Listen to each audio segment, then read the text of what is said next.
Hi everybody, I'm Beebs Kelly. Welcome back to another video. Today, I would like to share the truth about Catherine's hair. Catherine, the Princess of Wales, debuted what everybody thought was a brand new hairdo. Lots more blonde.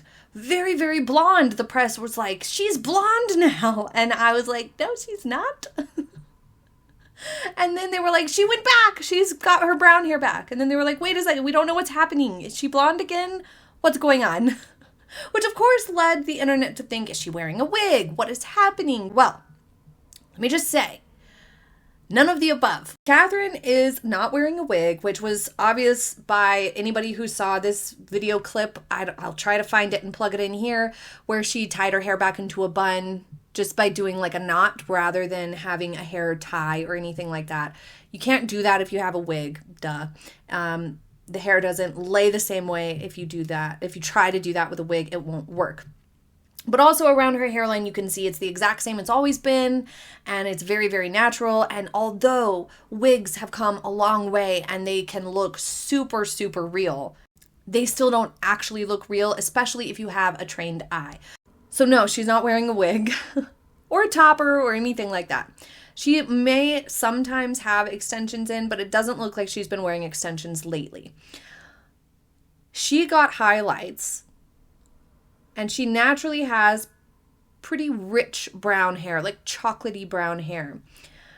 And she got highlights. The thing with getting highlights is in different lighting and in different ways of laying your hair, it's going to look completely different. For example, if you get highlights, they're usually placed along the top portion of your head. Like if you do your hair in like a half up, that's the hair that's getting highlighted. Not 100% of that hair, but they're putting highlights into that amount of hair or that area of hair. And they leave out, basically a border along here and above your ears and around the hairline. There's a little bit of a border.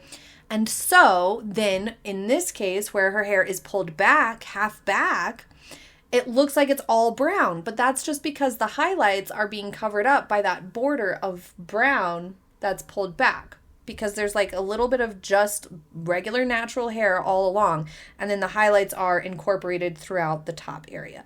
And also, in different lighting, it's going to look a lot different. In some lighting, it's going to look very blonde and ashy and lots lighter. But in other lighting, it's just going to look like a little bit of gold has been incorporated. That's one of the things with blonde hair or blonde highlights, is that it creates lots of dimension in your hair that light bounces off of in different ways, and it can make your hair look lots different in different lighting. When I had a lot of highlights or when I have more blonde in my hair, it looks way, way lighter when I'm like outside in sunlight than it does indoors, for example, because of the amount of light bouncing off of the hair. So that's all that we have going on here. Another thing that highlights can do is add volume, because when you bleach your hair to lift it, or even if you just lift it with normal color and a high developer, when you lift your hair level to lighter, closer to blonde,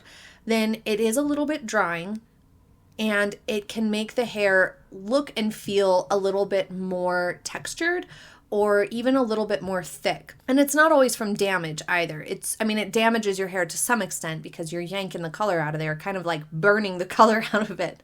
But it can make it feel and look a little bit more voluminous because of that as well. Also because of the dimension in there, because you have light and dark all mixed in, it can make it look like your hair is more full or like there's a lot more hair because there's so much more dimension. So it kind of plays a little bit of a trick to the eye as well. I'm guessing she either was outside so much over the summer months that it's sun bleached naturally, or she just went for some highlights to have some fun. It's a great way to try out a slightly lighter color without doing an all over color that's super high maintenance and super dramatic.